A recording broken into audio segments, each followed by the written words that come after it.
Hello दोस्तों, मैं हूँ आपके साथ आपकी आरजे प्रिया और आप सुन रहे हैं पॉकेट एफएम।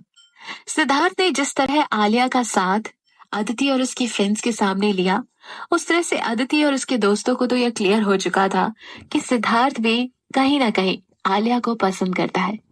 क्या आलिया ये बात समझ पाएगी? आइए जानते हैं हमारे अगले चैप्टर 25 में।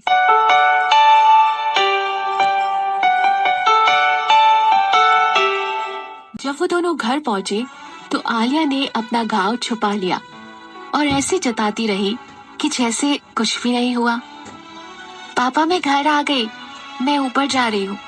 आलिया कैफे में एंटर होते ही स्माइल करके बोली और फिर जल्दी जल्दी ऊपर जाने लगी। सिद्धार्थ भी अंदर आया और आलिया के पापा को गुड मॉर्निंग करते हुए ऊपर आया। वो भी नीचे से एक ही स्पीड में ऊपर चढ़ा तो सेकंड फ्लोर तक ऊपर ही चढ़ता चला गया। रोहित कुछ इम्पोर्टेंट डिस्कशन करने के लिए सिद्धार्थ के पास गया, लेकिन तभी सिद्धार्थ को आलिया की चोट के बारे में ख्याल आया। वो रोहित की बात सुने बिना ही नीचे चला गया था। वो जानता था कि आलिया का रूम किस तरफ है। जैसे ही वो उसके रूम के बाहर पहुंचा, उसने दरवाजा नॉक करना चाहा। उसको रूम के अंदर से कुछ आवाज आती सुनाई दी। अब जब आओगे तो मेरे लिए गिफ्ट लाना मत भूलना, प्रॉमिस करो इस बार आप भूलोगे नहीं। मैं बिल्कुल ठीक हूँ और मेरी पढ़ाई भी अच्छी चल रही है। मेरे सारे क्लासमेट्स बहुत अच्छे हैं, सब कुछ बहुत बहुत अच्छा है। इतना कहते ही आलिया की आवाज हल्की सी रुकी। उसके चेहरे का एक्सप्रेशन चेंज हो गया और उसके दिल में छुपी हुई एक दर्द की झलक उसके चेहरे पर उभर आई और उसका असर उसकी आवाज में भी सुनाई दिया। क्या हुआ, क्यों रो रही हो? बाहर खड़े सिद्धार्थ ने सोचा। अरे मैं सच में ठीक हूँ, मैं आपसे झूठ क्यों बोलूंगी? मैं रो नहीं रही हूँ, मैं आपको मिस कर रही हूँ ना, इसलिए हल्का सा रोना आ गया। वो झूठ बोलते हुए अपना रोना छुपाते हुए बोली। जल्दी आना भैया। अच्छा मैं फोन रखती हूँ, मुझे होमवर्क भी करना है। Okay bye. आलिया ने कॉल कट कर दी और फिर चुपचाप रोने लगी। फिर उसने अपने आंसुओं को पोंछा और कॉटन उठाया और उस पर थोड़ी मेडिसिन लगाकर अपने घाव की ड्रेसिंग करने लगी। लेकिन जैसे ही घाव पर कॉटन टच हुआ, उसकी सिसकी निकल गई। उसने फिर से अल्कोहल से भीगी हुई कॉटन घाव पर लगाया और ऐसा करते ही वो दर्द से चीख पड़ी। उसके चीखते ही एक झटके से उसके कमरे का दरवाजा खुला। उसके हाथ से कॉटन गिर पड़ा। उसने देखा सामने सिद्धार्थ खड़ा था। तुम तुम मेरे रूम में क्या कर रहे हो? आलिया यूं अचानक उसको अपने रूम में देखकर चौंक पड़ी। उसको ये बिल्कुल उम्मीद नहीं थी। अब सिद्धार्थ को भी थोड़ा अजीब लगने लगा कि वो इस तरह से एक लड़की के पर्सनल रूम में अचानक घुस आया। फिर थोड़ा नॉर्मल होते हुए पूछा, तुम तो अंकल को अपनी चोट के बारे में बताने वाली थी ना, फिर तुमने उनको क्यों नहीं बताया? आलिया ने फिर से सिर नीचे झुका लिया और बोली, वो मैं उनको परेशान नहीं करना चाहती थी, और वैसे भी ये कोई ज्यादा बड़ी चोट थोड़ी ना है। आलिया धीरे से बोली, अभी मैं ड्रेसिंग कर लूंगी तो ठीक हो जाएगी। वो वापस सिद्धार्थ की तरफ देखकर मुस्कुराते हुए बोली, मैंने तुमको मेरा मतलब आपको थैंक यू भी नहीं बोला। थैंक्स मुझ पर ये भरोसा करने के लिए कि वो चाकू मैंने उनको मारने के लिए नहीं बल्कि सेल्फ डिफेंस के लिए उठाया था। सिद्धार्थ ने उसकी तरफ देखते हुए धीरे से कहा, मैं जानता हूँ। आलिया ने फिर सिर उठाकर उसकी तरफ देखा। वो उसको ही देखे जा रहा था। फिर वो टॉपिक चेंज करते हुए बोली, आप यहाँ इस टाइम मेरे रूम में क्यों आए? कहते कहते आलिया थोड़ी सी नर्वस हो गई। उसके दोनों हाथ ऑटोमेटिकली उसके सीने को ढकने की कोशिश करने लगे। क्या वो उससे कुछ कहने आया था या फिर और कोई बात थी? सिद्धार्थ को आलिया की बेवकूफी पर हंसी आ गई। वो सोचने लगा कि ये कैसी पागल लड़की है। वो उसके पास गया और दूसरा कॉटन उठाया और अपने हाथ से उसका वो हाथ धीरे से पकड़ा जिसमें चोट लगी थी और उस कॉटन से हल्के हल्के घाव को पोंछने लगा। आलिया बिना कुछ बोले हैरानी से उसे देखे जा रही थी। तुम सच में बहुत अच्छी एक्टिंग करती हो, और झूठ बोलने में भी बहुत शानदार एक्टिंग होती है तुम्हारी। चोट को कॉटन से सहलाते हुए सिद्धार्थ ने उससे धीरे से कहा। आलिया ने फौरन उससे पूछा, मैंने कोई झूठ नहीं बोला। क्या आपको वो झूठ लगता है? अच्छा ठीक है, लेकिन आपको ये ड्रेसिंग करने का एक्सपीरियंस कहाँ से हुआ? क्या आप रोज करते हैं? स्ट्रगल की स्टार्टिंग में हमारे पास कोई एजेंट्स नहीं होते, और अपना ज्यादातर काम हम तीनों खुद ही करते थे। सीखते सीखते हर काम आ गया। सिद्धार्थ बोलते बोलते कुछ सोचने लगा। क्या आप सच में ओबरॉय फैमिली के बड़े लड़के हो? तो फिर आपने एंटरटेनमेंट इंडस्ट्री क्यों ज्वाइन की, और इतना ज्यादा स्ट्रगल भी किस लिए? आलिया ने एक साथ इतने सारे सवाल पूछ लिए। जवाब में सिद्धार्थ उसको देखकर हल्के से मुस्कुराया। तुम्हें क्या शाम की वो बात सच लगी? क्या तुम्हें सच में लगता है कि मैं ओबरॉय फैमिली से हूँ? सिद्धार्थ के चेहरे पर मजाक था। ये कहते कहते वो एकदम से हंसा, लेकिन उसकी हंसी की गहराई ये साफ दिखा रही थी कि बहुत कुछ ऐसा है जो उसने किसी से शेयर नहीं किया। बहुत कुछ अभी भी उसके दिल में दफन है। सिद्धार्थ आलिया के हाथ के घाव पर धीमे धीमे कॉटन से पोंछ रहा था। फिर उसने बैंडेज उठाई और घाव पर ड्रेसिंग करने लगा। आलिया न जाने कहाँ ख्यालों में खो गई। सिद्धार्थ ने नोटिस किया कि वो उस पर ध्यान ही नहीं दे रही, या शायद उसको इग्नोर कर रही थी। ये देखकर उसने घाव को हल्के से दबा दिया। आलिया फौरन चीख पड़ी, आउच! दर्द हो रहा है? सिद्धार्थ ने उसकी आंखों में आंखें डालकर पूछा। आलिया ने मासूम सा चेहरा बनाकर सिर हिला दिया। सिद्धार्थ हंस पड़ा। ड्रेसिंग करने के बाद आलिया ने उसको थैंक यू कहा और मासूमियत से उसको देखने लगी। कुछ देर वो दोनों ऐसे ही खड़े एक दूसरे को देखते रहे। तभी सिद्धार्थ को ये महसूस हुआ कि उसका इस तरह आलिया के कमरे में ठहरना ठीक नहीं। अब उसको जाना चाहिए। वो उठकर खड़ा हो गया और बोला, अपनी पर्सनल असिस्टेंट की पोजीशन याद रखना, मेहनत करो वरना कॉन्ट्रैक्ट इनवैलिड हो जाएगा। ये सुनकर आलिया का मूड फिर से ऑफ हो गया। उसकी नजर में उसका सारा अच्छा इंप्रेशन एक सेकंड में 0 हो गया। ठीक है सर, उसने बस इतना ही कहा और अपने काम में लग गई। सिद्धार्थ ने उसको एक नजर देखा, फिर चुपचाप ऊपर चला गया। अपने रूम में जाकर उसको कुछ अजीब सा लग रहा था। चारों तरफ सब कुछ बिल्कुल शांत था। इतनी चुलबुली लड़की के घर में होने के बावजूद घर में बिल्कुल सन्नाटा होना बेशक अजीब था। क्या सिद्धार्थ का आलिया का साथ देना आलिया के जहन में उसके इंप्रेशन को कुछ बदल पाएगा? क्या आलिया के साथ कॉलेज में हुई अदिति की लड़ाई यही खत्म हो जाएगी, या ये आलिया की मुसीबतों की शुरुआत थी?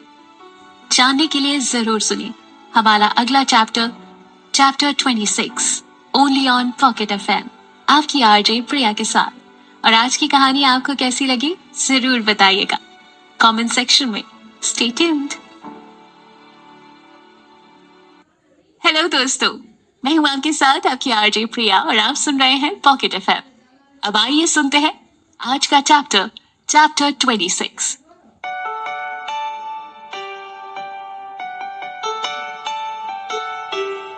जब आलिया कॉलेज पहुंची तो उसके पास सुमन भाग कर आई और आंखों में अपना वही जाना पहचाना गुस्सा भरे हुए उसके हाथ को पकड़कर बोली, कौन थे वो लोग?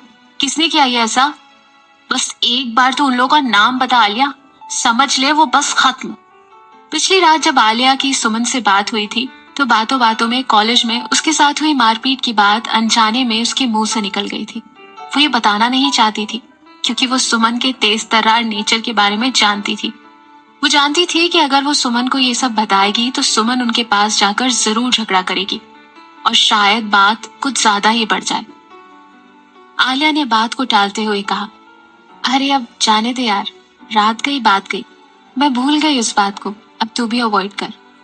सुमन चिढ़कर उससे बोली, तुम ना, क्या कहूं मैं तुम्हें? तुम कह रही हो तो छोड़ देती हूँ, लेकिन अगर फिर किसी ने ऐसी कोई हरकत की ना तो मैं बता रही हूँ मुझसे बुरा कोई नहीं होगा। वैसे सिद्धार्थ ने आखिर उस दिन तुम्हें ढूंढ लिया क्या?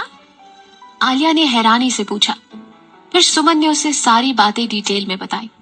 उस दिन जब तुम्हें लाइब्रेरी में बुलाया गया था और हम लोग सब घर जा रहे थे, तब सिद्धार्थ तुम्हें ढूंढता हुआ वापस आया था। ऐसा लग रहा था कि तुम जो इतना बीमार थी वो तुम्हारे लिए परेशान था। तभी उसको वो लड़की मिली जो तुम्हें बुलाने आई थी। उसने उससे कुछ बात की, फिर भागते हुए वहां से निकल गया। मुझे लगा हो सकता है कि शायद उसको कोई जरूरी काम होगा, लेकिन ये नहीं पता था कि वो तुम्हें बचाने के लिए भाग कर गया था। आलिया उसकी बात सुनकर उसको देखती ही रह गई। वो बिल्कुल खामोश हो गई थी। उसको नहीं पता था कि सिद्धार्थ का वहां आना कोई कोइंसिडेंस नहीं था, बल्कि वो उसी को बचाने के लिए वहां आया था। आलिया, कहीं उसके दिल में तेरे लिए कुछ फीलिंग्स तो नहीं? सुमन ने उसके पास जाकर धीरे से बोला। तुम पागल हो गई हो क्या? वो भला मुझे क्यों पसंद करेगा? उसके लिए लड़कियों की कोई कमी है क्या? आलिया ने सुमन को लगभग धकेलते हुए कहा। वो जानती थी कि सुमन बेकार में ही बात का पतंगड़ बना रही है। आलिया अपनी बुक निकालकर चुपचाप पढ़ने लगी ताकि सुमन उससे कुछ और ना पूछे। सुबह प्रोफेसर के आने से पहले ही कॉलेज के डीन गुस्से में तेज कदमों से क्लासरूम में आए। फर्स्ट ईयर सेक्शन सी के दरवाजों को जोर से पुश करके खोला और क्लासरूम के अंदर आते हुए गुस्से से पूछा, who is Alia Kapoor? Stand up. Dean ने कड़कती आवाज में पूछा। पूरी क्लास में सन्नाटा छा गया। सब एक साथ ही आलिया को देखने लगे। आलिया कंफ्यूज थी कि उसने ऐसा क्या कर दिया। डरी सहमी सी आवाज में वो अपनी सीट से उठकर डीन के पास गई। फॉलो मी, डीन ने कड़कती आवाज में कहा। आलिया बचपन से ही हमेशा टीचर्स से डरती आई है, इसलिए वो चुपचाप उनके पीछे चल दी। Principles office.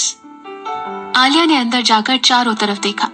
वहां अंदर हर चीज शानदार और बिल्कुल एंटीक थी, लेकिन काम की चीजें कम और फिजूल खर्च का दिखावा बहुत ज्यादा था।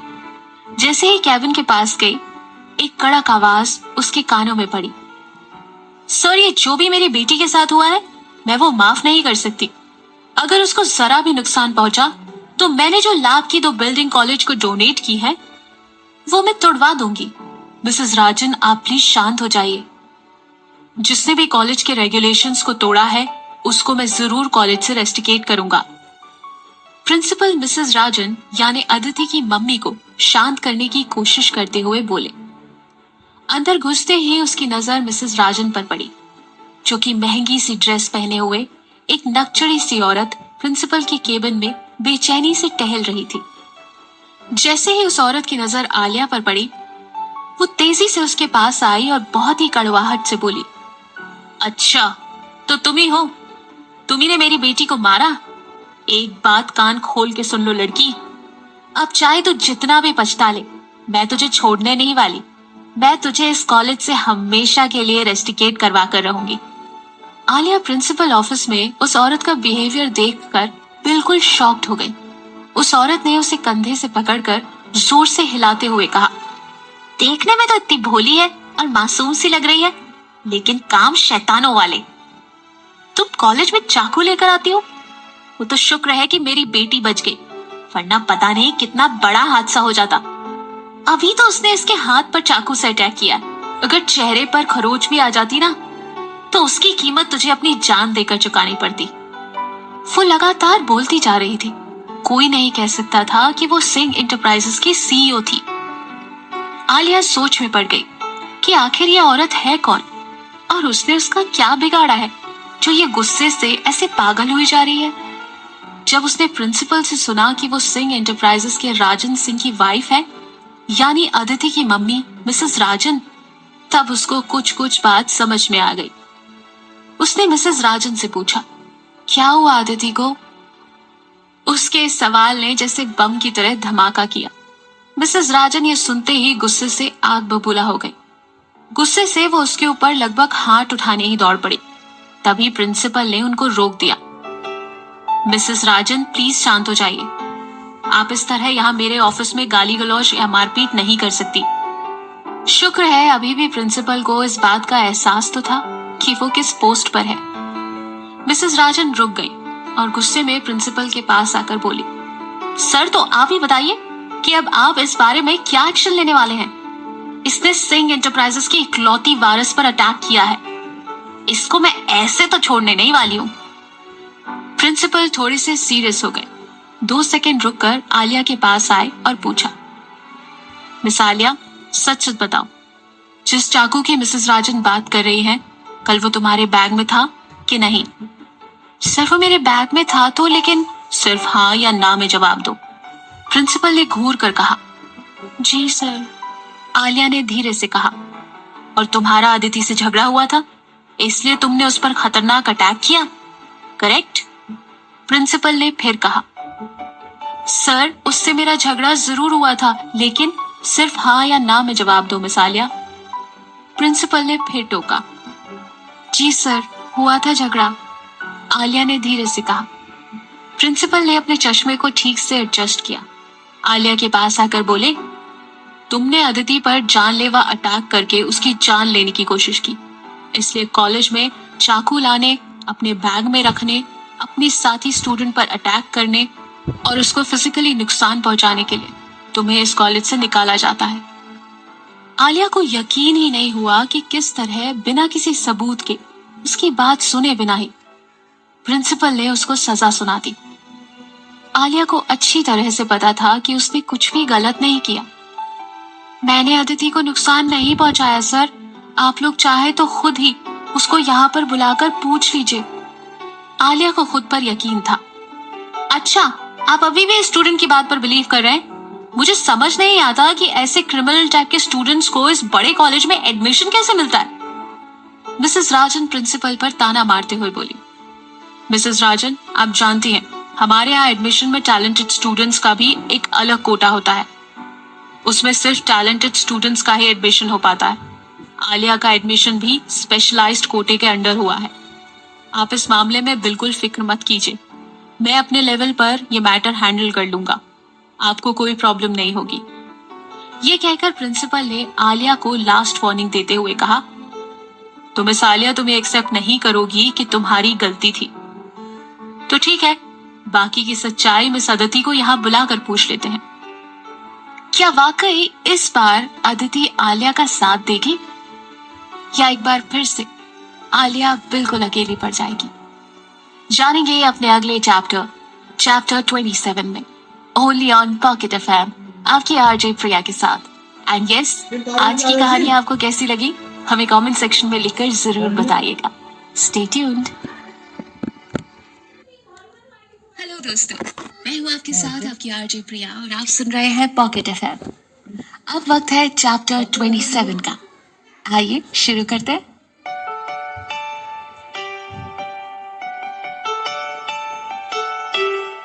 अदिति और उसके साथ उसकी दोनों दोस्त जसमीत और नेहा को भी बुलाया गया।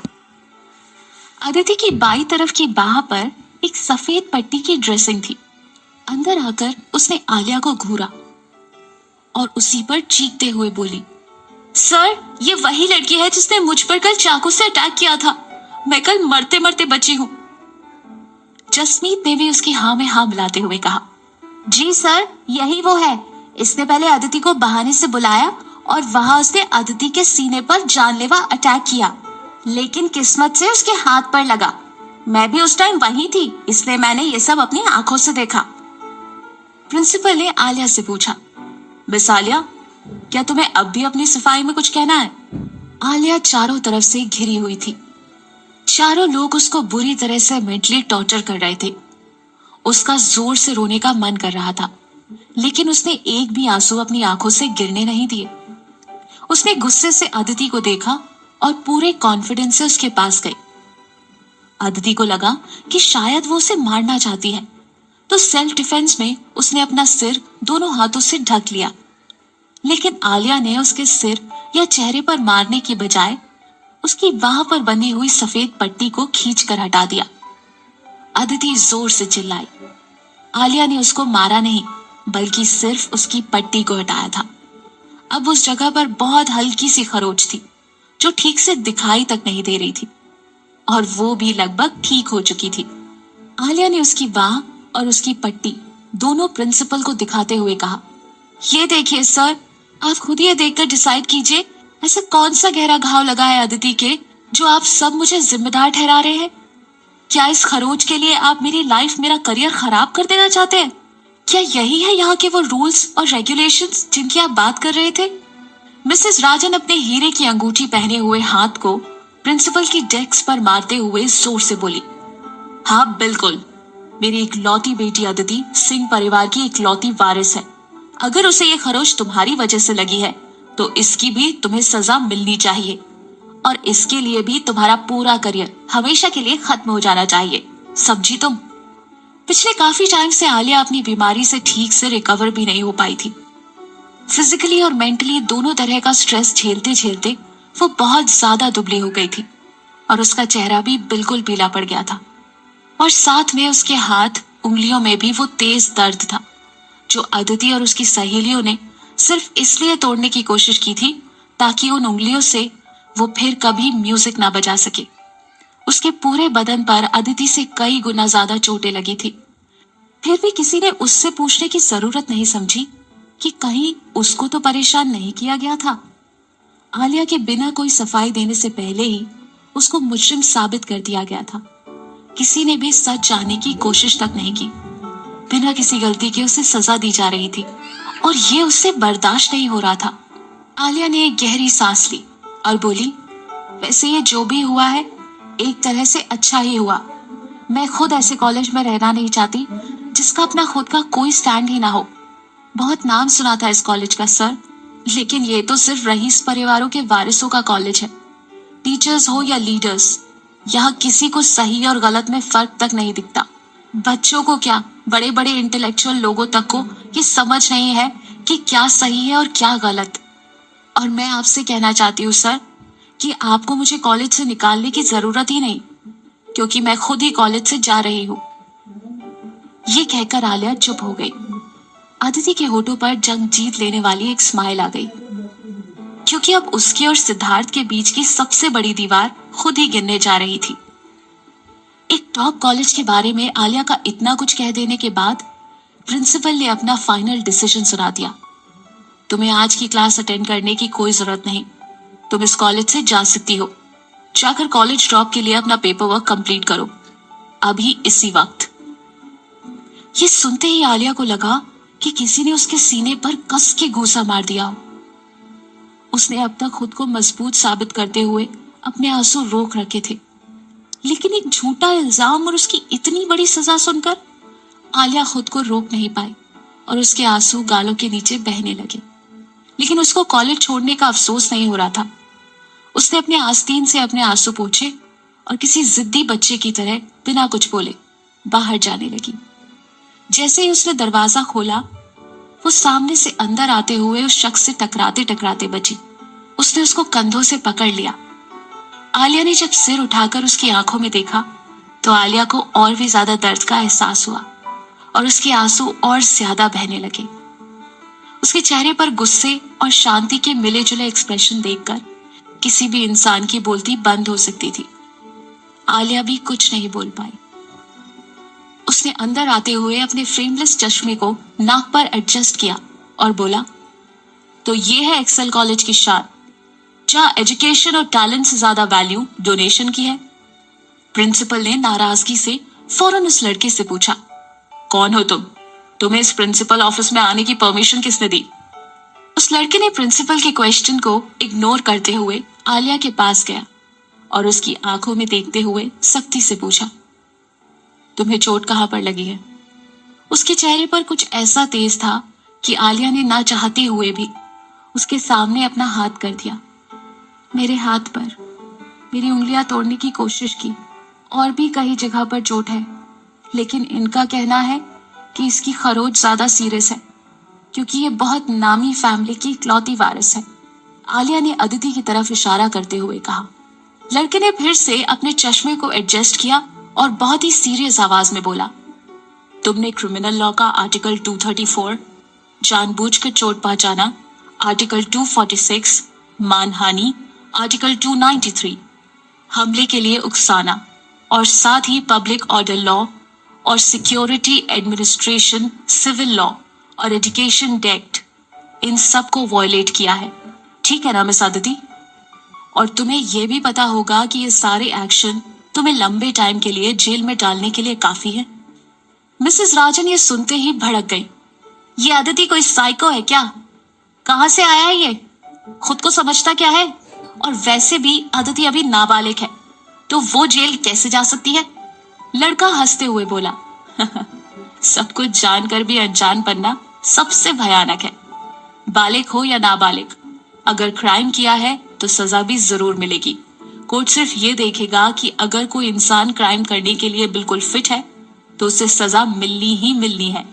Criminal proceeding state prosecution law को फॉलो करता है और एक प्रोसिक्यूटर कोर्ट में पब्लिक प्रोसिक्यूशन फाइल कर सकता है। जब वो बोल चुका था तो केबिन में सन्नाटा फैल गया। प्रिंसिपल ने डाउटफुल होकर पूछा, आखिर तुम हो कौन? हाँ, प्रिंसिपल है ना। लड़के की स्माइल और भी गहरी हो गई। ये हमला आपके कॉलेज कैंपस में ही हुआ है, तो मैं आपसे ये जानना चाहता हूँ, जब ये हमले की वारदात हुई तो क्या तब ये बात आपके नॉलेज में थी? क्या आपका कॉलेज एडमिनिस्ट्रेशन इस बात की रिस्पॉन्सिबिलिटी लेता है कि आपके सिस्टम में सिक्योरिटी फेलियर हुआ है? प्रिंसिपल बिल्कुल चुपचाप हो गए और एक भी शब्द मुंह से नहीं निकाला। आप सभी लोग चाहते हैं कि आलिया को कॉलेज से निकाल दिया जाए, ठीक है ना? तो अब हम कोर्ट में मिलेंगे, लड़के ने सख्त एक्सप्रेशन चेहरे पर लाते हुए कहा। और हाँ, मैं आपको ये बताना भूल गया कि मैं कौन हूं।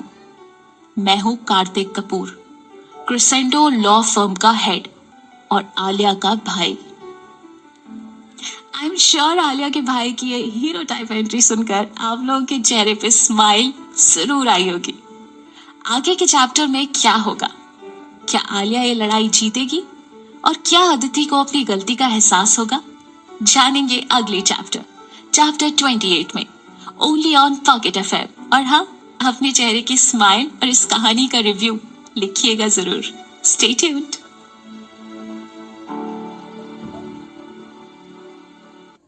हेलो दोस्तों, मैं हूँ आपके साथ आपकी आरजे प्रिया और आप सुन रहे हैं पॉकेट एफएम। आइए सुनते हैं आगे की कहानी चैप्टर 28 में, झूठा इल्जाम।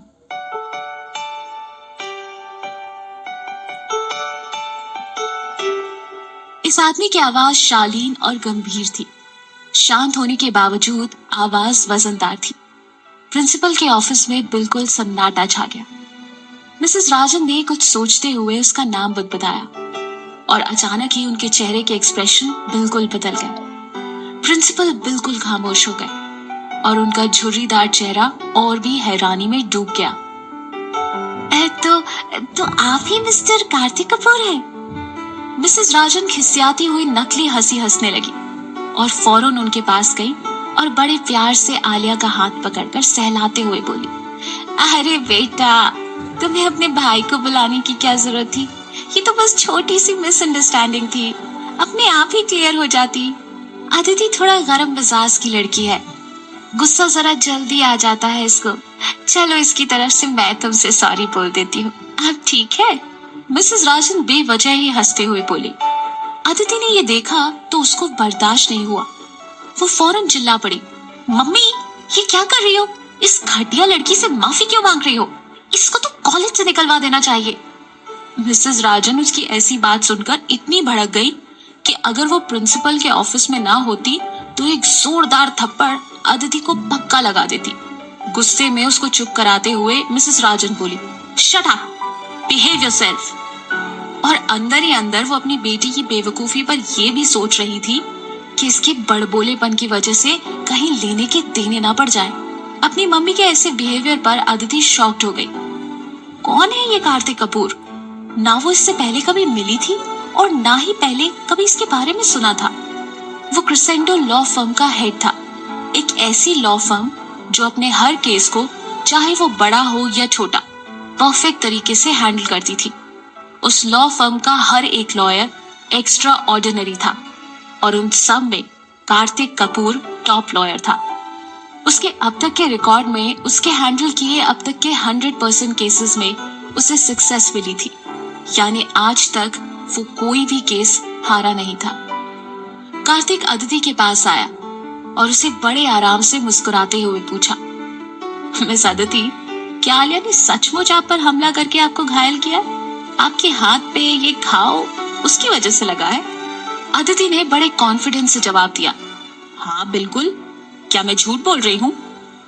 ये तो मैं अभी पता लगा ही लूंगा कि कौन सच बोल रहा है और कौन झूठ। कार्तिक ने उसकी आंखों में आंखें डालकर कहा और फिर आलिया की तरफ मुड़ के उससे बोला, आलिया, अगर तुमने सच में ये नहीं किया है तो ये एक एविडेंस है जिससे ये कोर्ट में साबित होगा कि अदिति ने तुम पर झूठा इल्जाम लगाया है और ये केस इसी के खिलाफ पलट जाएगा। और अगर ये सच कह रही है कि इसको ये घाव तुम्हारी वजह से लगे हैं तो मैं तुमसे एक ही बात कहूंगा, शाबाश। उसके ये बोलते ही वहां मौजूद सभी शॉक्ड हो गए। कार्तिक ने देखा कि किस तरह से उसकी कही हुई बात पर कोई रिएक्ट नहीं कर पा रहा था।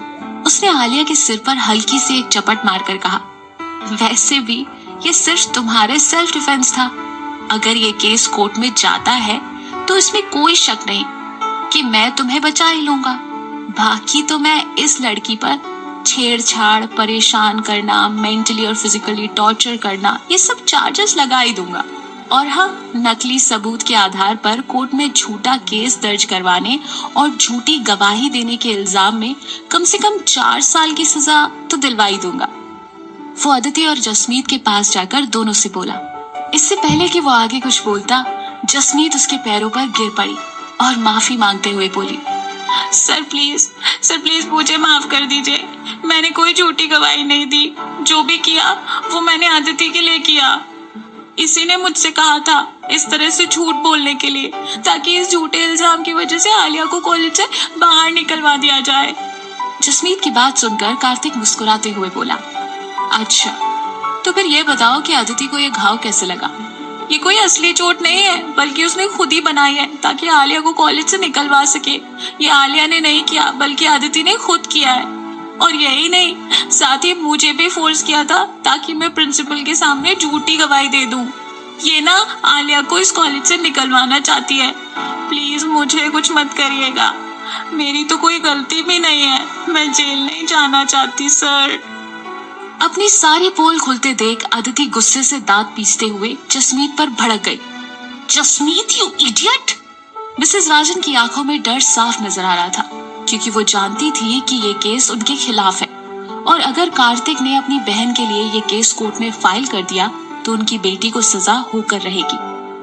कार्तिक ने अपनी आंखों के सामने ये सब ड्रामा देखा तो उसके लिए कोर्ट में सारे पॉइंट्स क्लियर करना और भी आसान हो गया था। उसने आलिया का हाथ पकड़कर खींचते हुए बाहर की तरफ ले जाते हुए कहा, चलो आलिया, अभी हमें लेटर ऑफ टर्मिनेशन बनवाने में और डॉक्यूमेंटेशन में भी तो टाइम लगेगा। उसके बाद हम कॉलेज पर जबरदस्ती रेस्टिकेट करने का चार्ज लगाएंगे और फिर समन भी तो जारी करना है कोर्ट के लिए। इससे पहले कि वो आलिया को लेकर ऑफिस के बाहर जाता, अच्छी खासी उम्र होने के बावजूद प्रिंसिपल लगभग भागते हुए उसके सामने आया और इस बार बड़े प्यार से और धीमी आवाज में बोले, 1 मिनट मिस्टर कपूर, मुझे लगता है शायद कुछ मिसअंडरस्टैंडिंग हुई है। मिस आलिया, आप प्लीज शांत हो जाओ। देखिए, जल्दबाजी में कोई डिसीजन नहीं लेना चाहिए। हमें सभ्य लोगों की तरह आराम से बातचीत करके इस प्रॉब्लम का सलूशन निकालना चाहिए। आलिया प्रिंसिपल के दोगलेपन को देखकर हैरान रह गई। अभी थोड़ी देर पहले इसी प्रिंसिपल ने बिना छानबीन किए उसको कॉलेज से निकालने की बात कर रहा था और अब शांति से बात करने के लिए रिक्वेस्ट कर रहा है। प्रिंसिपल ने आलिया को ऑफिस के बाहर वेट करने के लिए कहा, क्योंकि उनको कार्तिक से कुछ जरूरी बात करनी थी। आलिया जैसे ही ऑफिस के बाहर निकली, सामने उसको सिद्धार्थ मिल गया। आलिया उस टाइम उसको वहां देखकर थोड़ी हैरान हुई, फिर उसने ज्यादा माइंड नहीं किया। तुम्हारे भाई के बारे में अब तक जितनी भी बातें सुनी थी वो तो उससे भी ज्यादा इम्प्रेसिव है ना? सिद्धार्थ के चेहरे के एक्सप्रेशन बिल्कुल सख्त हो गए। उसने घूर कर आलिया को देखा। वो एक सिंपल सी लड़की थी, तो आखिर उसमें ऐसा क्या था जो सिद्धार्थ को उसकी तरफ बार बार खींचता था, जिसको सिद्धार्थ चाह कर भी भुला नहीं पा रहा था। वो नजरें चुरा कर दूसरी तरफ देखने लगा और बहाना बनाते हुए बोला, मैं बस इधर से गुजर रहा था। ओह अच्छा, लेकिन इस टाइम तो तुम्हें क्लास में होना चाहिए था ना? आलिया ने थोड़ा कंफ्यूजन में पूछा। इस बार उसने आलिया को घूरा और हल्के से डांटते हुए बोला, तुम बहुत ज्यादा बोलती हो। ये कहकर सिद्धार्थ चला गया। सिद्धार्थ की इस बात पर उसने चुप होकर सिर झुका लिया। शायद सच में वो ज्यादा ही बोलने लगी थी। तो ये था आज का चैप्टर। अगले चैप्टर में हम जानेंगे कि आलिया के भाई कार्तिक की एंट्री क्या वाकई एक कोइंसिडेंस था या इसके पीछे भी सिद्धार्थ की कोई मदद। जानने के लिए जरूर सुनिए हमारा अगला chapter, chapter 29, only on pocket FM, आपकी आरजे प्रिया के साथ। Stay tuned.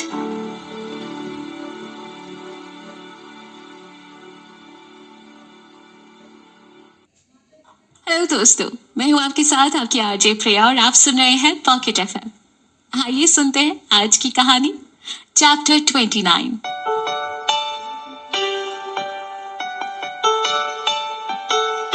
अंदर कार्तिक ने प्रिंसिपल से अपनी बात खत्म की। ये कोई नहीं जानता था कि उन दोनों के बीच क्या बात हुई, लेकिन जब प्रिंसिपल बाहर आए तो उनका नेचर बिल्कुल ही बदला हुआ था। उन्होंने मुस्कुराते हुए आलिया के सिर पर हाथ रखा और मनाते हुए बोले, मिस आलिया, तुम तो एक होनहार स्टूडेंट हो। तुम्हें अपनी स्टडीज पर ध्यान देना चाहिए। इन सब चक्करों में तुम्हें नहीं पढ़ना चाहिए। वैसे भी तुम एक स्पेशलाइज्ड स्टूडेंट हो, तो इस कॉलेज को तुम्हारे टैलेंट की जरूरत है। आलिया प्रिंसिपल को देखती ही रह गई। कुछ देर पहले यही प्रिंसिपल गुस्से में उसको कॉलेज से निकालने का फाइनल डिसीजन ले चुके थे और अब इतने प्यार से बात कर रहे थे। प्रिंसिपल के जाने के बाद कार्तिक ने भी आलिया से कहा, अब तुम क्लास में वापस जाओ और अब अच्छे से अपनी पढ़ाई करना, और इस बार कोई भी तुमको तंग करे तो बिल्कुल भी टेंशन नहीं लेना। उसकी हड्डी पसली तोड़ देना, पापा उसकी ड्रेसिंग कर देंगे, और अगर ज्यादा हो तो उसका मर्डर भी कर देना, बाकी मैं संभाल लूंगा। जब कार्तिक ने यह बात कही तो अदिति और जसमीत ने भी ये बात सुन ली, जो प्रिंसिपल ऑफिस से निकलकर क्लासरूम में वापस जा रही थी। मर्डर करने की बात सुनकर उनके चेहरे की हवाइयां उड़ गई। आलिया उनकी ये हालत देखकर बहुत खुश हो गई।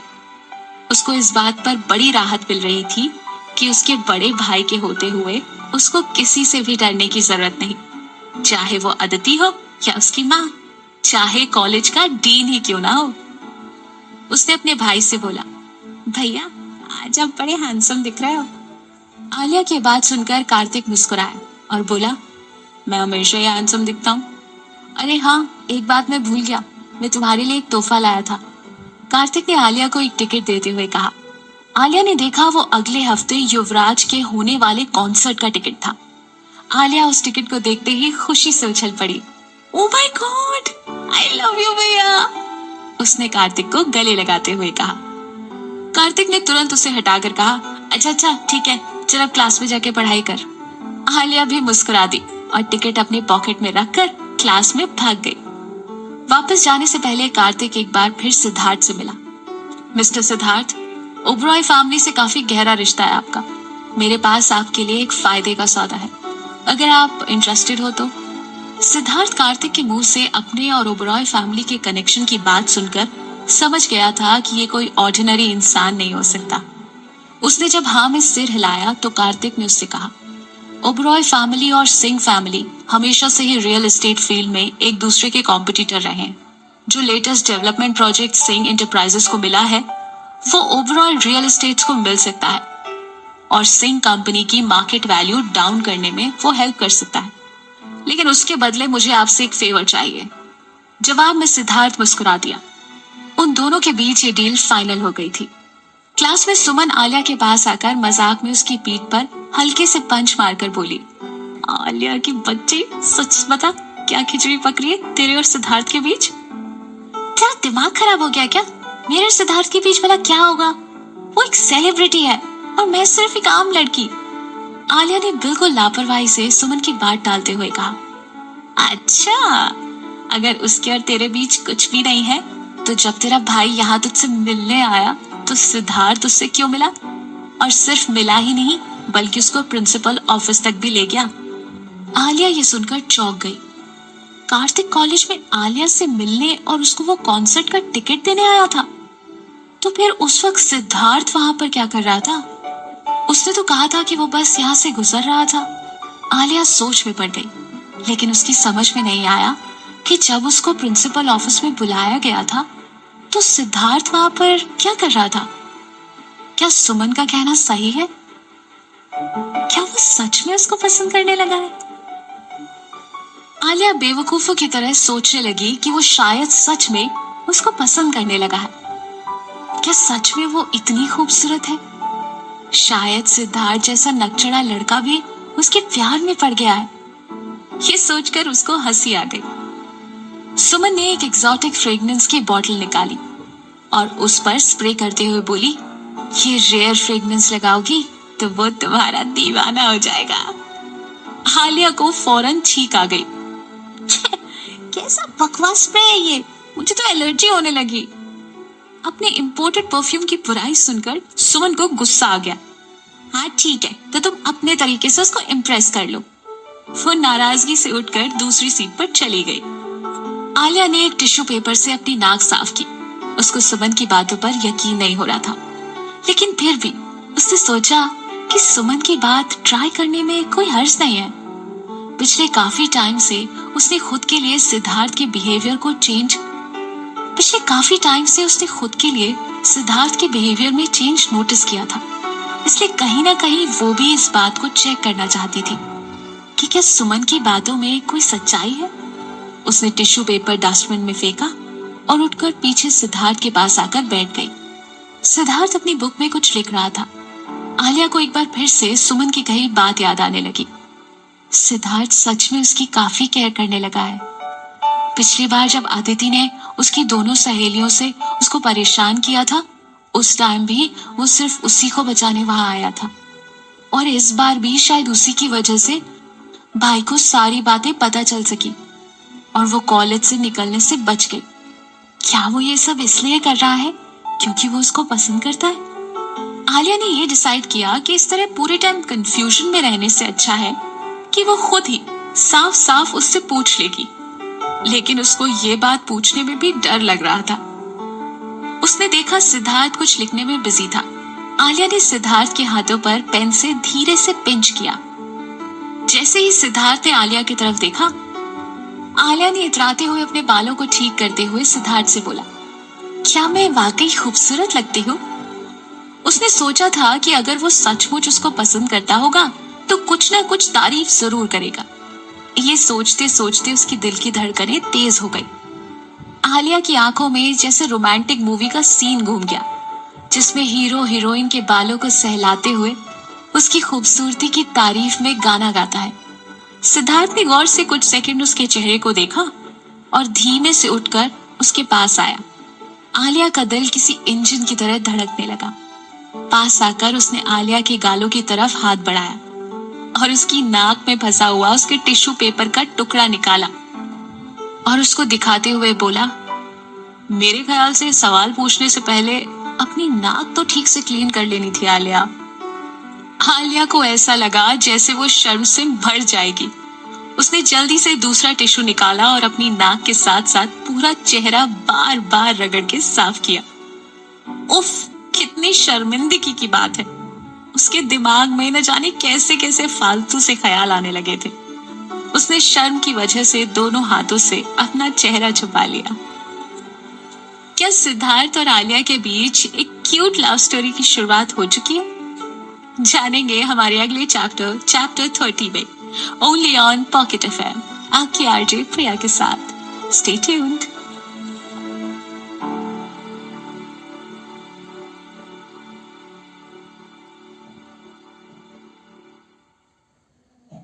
हेलो दोस्तों, मैं हूं आपके साथ आपकी आरजे प्रिया और आप सुन रहे हैं पॉकेट एफएम। आइए सुनते हैं हमारी अगली कहानी, चैप्टर 30।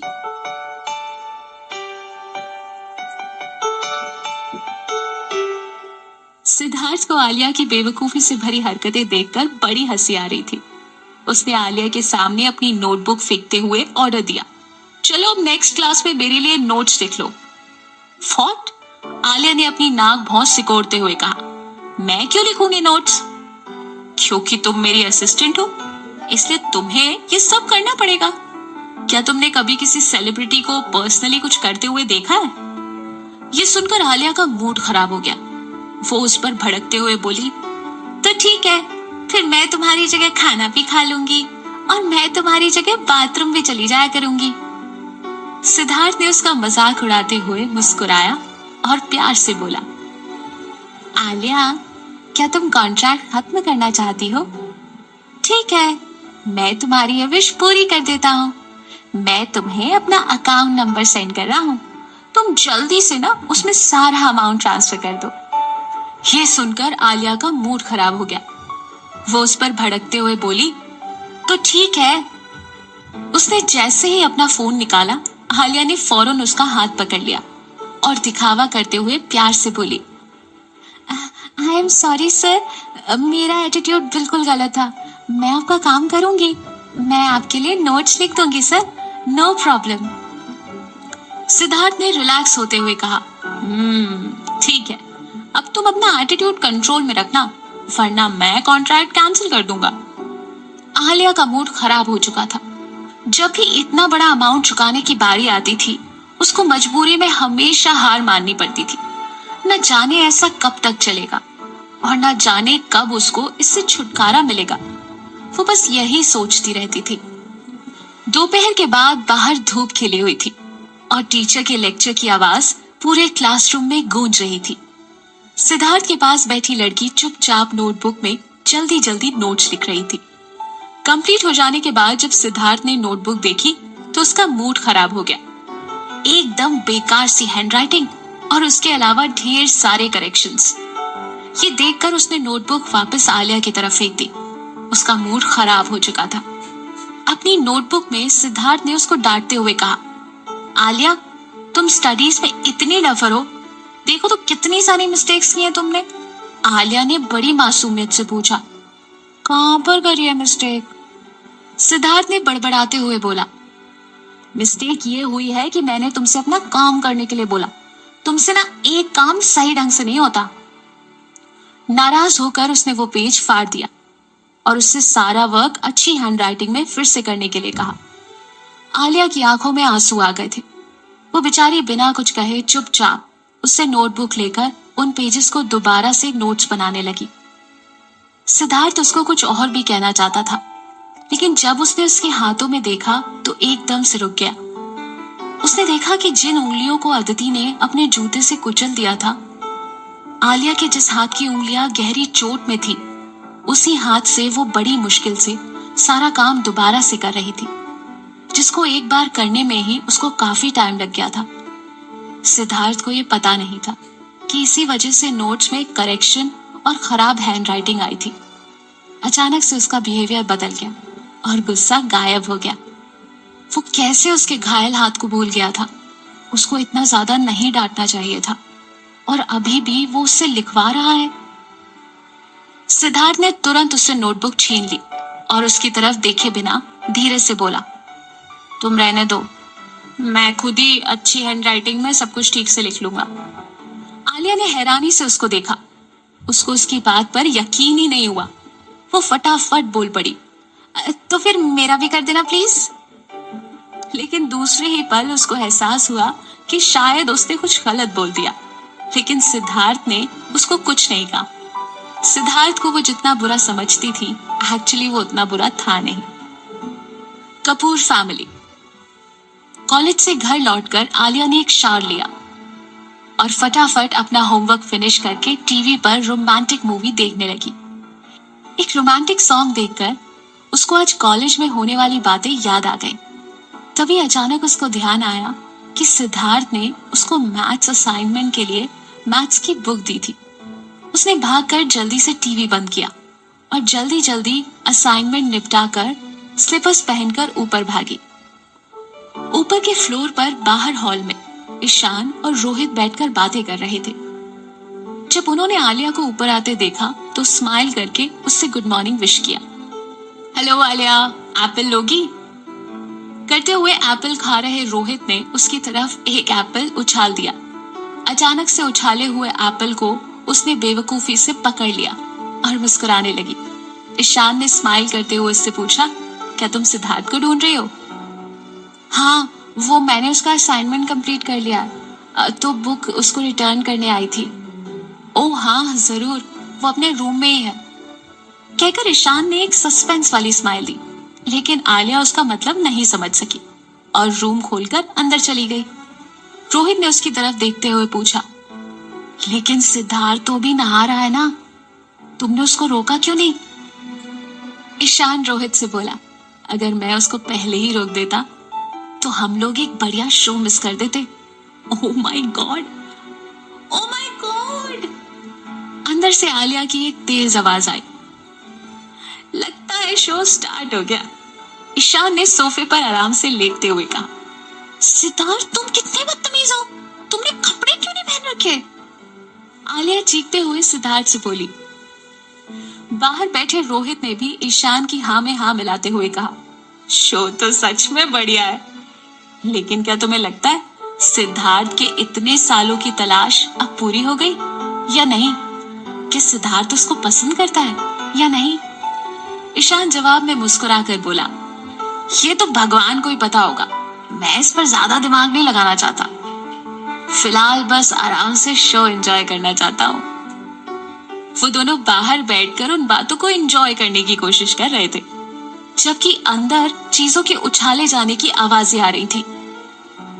आलिया लगातार कभी बेड पर, कभी सोफे पर, कभी ऊपर, कभी नीचे चढ़ते उतरते सिद्धार्थ की तरफ चीजें फेंकते हुए चीखे जा रही थी।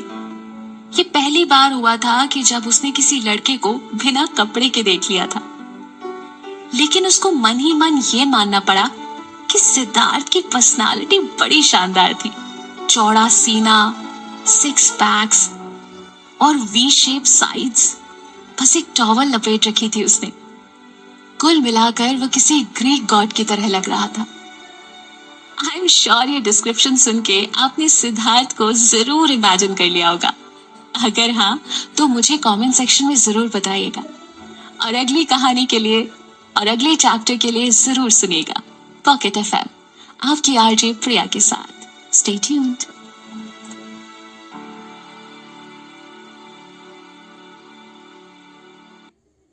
आइए शुरू करते कार्तिक की लव स्टोरी। आलिया ने सिद्धार्थ को जब पहली बार ऐसे सिर्फ एक टॉवल में देखा तो उसकी सांस ऊपर की ऊपर और नीचे की नीचे रह गई। उसने हकलाते हुए पूछा, ये क्या, तुम ऐसे एक टॉवल में क्यों घूम रहे हो? कपड़े क्यों नहीं पहने? मेरी मर्जी, सिद्धार्थ ने बिल्कुल लापरवाही में कहा। उसमें कपड़े चेंज करने की कोई हड़बड़ी नहीं थी। आलिया ने तुरंत बुक अपने फेस पर रखकर अपनी दोनों आंखें बंद कर ली। तुम यहाँ इस तरह से नहीं घूम सकते, समझे तुम? एक्सक्यूज मी, मैं रेंट देता हूँ, इसलिए अपने रूम में चाहे जैसे रहो। वैसे भी फिलहाल तुम मेरे रूम में हो, वो कपड़े चेंज करते हुए बोला। अब तुम मुझे बताओगे कि तुम यहाँ मेरे रूम में क्या कर रही हो? मैं तो बस ये बुक वापस करने आई थी, मैंने असाइनमेंट कंप्लीट कर दिया है, उसने वो मैथ्स बुक उसको देते हुए कहा, लेकिन आंखें अभी भी बंद थी। सिद्धार्थ धीरे धीरे आगे जाकर उसके पास खड़ा हो गया और उसके हाथों से बुक ले ली। जल्दी से कपड़े पहन लो वरना मैं चिल्लाऊंगी, आलिया ने बंद आंखों से सिद्धार्थ से कहा। उसको लगा कि शायद उसने अभी भी कुछ नहीं पहना। सिद्धार्थ उसकी बेवकूफी पे हंसा और उसके कान के पास जाकर धीरे से बोला, जानती हो आलिया, साउंड प्रूफ रूम की खासियत है कि इसमें से ना किसी भी तरीके का शोर या चिल्लाने की आवाज बाहर नहीं जाती। अब तुम आराम से जितना चाहे उतना शोर मचा सकती हो, कोई भी तुम्हारी आवाज सुनकर ऊपर नहीं आएगा। जिस अंदाज से सिद्धार्थ ने ये बात कही वो काफी डर गई। पसीने की बूंद उसके चेहरे पर ऊपर आ गई। उसको अपनी गर्दन पर उसकी सांसें महसूस हो रही थी। जैसे ही सिद्धार्थ ने उसके हाथों से वो बुक ली, आलिया चीख पड़ी और झटके से आंखें खोलकर पीछे की तरफ पलटी। इस तरह अचानक पलटने से सिद्धार्थ का बैलेंस बिगड़ गया और वो उसको लेकर पीछे सोफे पर गिर पड़ा। आलिया फौरन उठकर खड़ी हुई तो देखा वो पहले ही कपड़े पहन चुका था। तुम सचमुच बड़ी बेवकूफ लड़की हो, सिद्धार्थ ने कहा। आलिया को इस बात पर गुस्सा आ रहा था, लेकिन फिर भी वो कुछ नहीं बोल पाई, लेकिन आंखों में आंसू आ गए थे। सिद्धार्थ ने टिश्यू पेपर का बॉक्स लाकर आलिया को दिया और हाथ में से वो एप्पल लेकर सोफे पर आराम से बैठ गया और उसको एक टक देखते हुए एप्पल खाने लगा। आलिया को लगा कि शायद वो एप्पल की जगह उसी को खा जाएगा। उसने उसको तेज आवाज में बोला, क्या तुम मुझे बता नहीं सकते थे कि तुम शावर ले रहे हो? कि अपने फैंस को तुम इसी तरह से शर्मिंदा करते हो? सिद्धार्थ ने उसे घूर कर देखा और बोला, क्या एक असिस्टेंट इस तरह से अपने बॉस से बात करती है? क्या तुम चाहती हो कि मैं वो कॉन्ट्रैक्ट खत्म कर दूं? उफ, कॉन्ट्रैक्ट कॉन्ट्रैक्ट कॉन्ट्रैक्ट। उसकी बात सुनकर आलिया का मूड खराब हो गया। इस कॉन्ट्रैक्ट ने तो उसका चैन सुकून सब छीन लिया था। वो टिश्यू पेपर हाथ में लिए हुए गुस्से में उसके रूम से निकलकर बाहर भाग गई। वो एक नंबर का फ्लर्टी है, बहुत ही वाहियात है। मैं अब कभी भी इससे बात नहीं करूंगी। उसका हाथ में टिश्यू पेपर लिए गुस्से में जाता हुआ जब रोहित ने देखा तो बोला, लगता है दोनों के बीच में जरूर कुछ इंटरेस्टिंग हुआ है। ईशान ने उसको देखकर मुस्कुरा दिया। मैंने कहा था ना। आलिया का मूड खराब था। उसने सोचा कि वो अपने भाई के पास जाकर कुछ बात करेगी। उसके दरवाजे पर नाक रख के जब वो अंदर गई तो देखा कार्तिक काम में बिजी था। भैया, आप क्या कर रहे हो? उसने उसकी डेस्क के पास आकर पूछा। बिजी हूँ। कंप्यूटर स्क्रीन से बिना नजर हटाए ही कार्तिक ने एक छोटा सा जवाब दिया। आलिया पहले ही अपसेट थी। कार्तिक की बात सुनकर वो वहां से जाने ही वाली थी कि उसने भाई की कंप्यूटर स्क्रीन पर एक लड़की की फोटो देखी। उसकी आंखें चमक उठी। वाह भैया, क्या ये आपकी गर्लफ्रेंड है? कार्तिक ने देखा कि अभी आलिया गई नहीं है, बल्कि उसके पीछे ही खड़ी थी। हड़बड़ाते हुए उसने जल्दी से स्क्रीन का बटन ऑफ कर दिया। उस बात से आलिया को लगा कि उसका डाउट क्लियर हो गया। उसने फिर से जल्दी से स्क्रीन का बटन ऑन कर दिया और उस लड़की की फोटो फिर से कार्तिक की स्क्रीन पर दिखने लगी। अच्छा भाई, चुपके चुपके मेरी भाभी से बात कर रहे थे? उसने उसको छेड़ते हुए कहा। ऐसा कुछ भी नहीं है, तू बस अपने काम से काम रखा कर, कार्तिक ने उसे डांटते हुए कहा। आलिया एक स्माइल के साथ बोली, ठीक है भैया, मुझे नहीं बताओगे तो जब पापा अभी आकर पूछेंगे तो उनको तो बताओगे ना। ये बोलकर वो मुस्कुराते हुए वहां से जाने लगी। आलिया, एक मिनट रुक। वो फिर से कंप्यूटर ऑफ करके उठकर उसके पास आया और इस बार आराम से बोला, जैसा तू सोच रही है ऐसी कोई बात नहीं है। इस बार आलिया ने भी आराम से पूछा, तो फिर बताइए ना, कैसी बात है? कार्तिक 2 सेकंड चुप हो गया और फिर कुछ कहने से पहले उसको देखकर कुछ सोचने लगा। आलिया के डाउट को क्लियर करने के बजाय वो उससे बोला, तू बता तुझे क्या चाहिए? कार्तिक एक लोमड़ी की तरह चालाक था। वह इतनी आसानी से किसी राज को कभी भी जाहिर नहीं होने देता था। उसके इतनी आसानी से मान जाने से आलिया को पक्का यकीन हो गया कि वो जरूर कोई ना कोई गर्लफ्रेंड ही होगी। उसने हंसते हुए सोचा कि बड़ी मुश्किल से मौका हाथ लगा है, इस मौके को हाथ से जाने नहीं देना चाहिए। पक्का, प्रॉमिस? उसने एक बार फिर कंफर्म करते हुए भैया से पूछा। कार्तिक भी मुस्कुरा दिया और उसी तरह आलिया से बोला, पक्का प्रॉमिस। उसने बहुत ही भोला सा चेहरा बनाते हुए कहा, अब तो सर्दियां शुरू होने वाली है, मेरे पास सर्दी में पहनने के लिए कपड़े नहीं है। क्या तुम चाहोगे तुम्हारी छोटी बहन ठंड में मर जाए? कार्तिक उसके भोले चेहरे के पीछे की शैतानी अच्छी तरह से जानता था। कपड़ों के बिना सर्दी से तुम शायद ना मरो, लेकिन ब्रांडेड नए कपड़ों के बिना तुम शायद जरूर मर जाओगी, कार्तिक हंसते हुए बोला। आलिया ने उसके कमेंट को इग्नोर करते हुए कहा, याद रखना भैया, पक्का प्रॉमिस किया है आपने। कार्तिक ने वॉलेट से अपना कार्ड निकाला और उसको देते हुए कहा, इसका पिन मेरी बर्थ डेट है, जाओ जो लेना है ले लो। आलिया खुशी से उछल पड़ी। कार्ड लेकर उसने भाई को थैंक यू बोला और एक्साइटेड होकर रूम से बाहर निकल गई। उसके जाने के बाद कार्तिक ने गहरी सांस ली और उदास हो गया। आखिर क्या है कार्तिक की लव स्टोरी? स्क्रीन पर दिखने वाली वो लड़की है कौन? जानेंगे अपने अगले चैप्टर 32 में, ओनली ऑन पॉकेट एफएम, आपकी आरजे प्रिया के साथ। Stay tuned.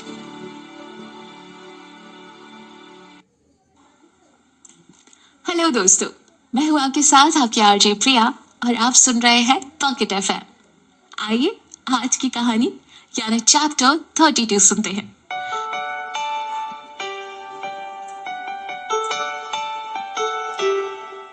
कॉलेज का अगला दिन। लगभग पूरा दिन गुजर गया और कुछ भी नया या डिफरेंट नहीं हुआ।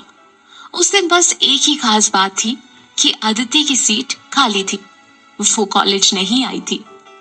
क्लास ओवर होने के बाद आलिया ने देखा कि सिद्धार्थ किसी से फोन पर बात कर रहा है। फोन पर बात करते हुए उसके चेहरे पर इतने बुरे एक्सप्रेशन उसने आज से पहले कभी नहीं देखे थे। जब तुमने इतना गलत किया है तो क्या तब भी तुम्हें कोई पछतावा नहीं है?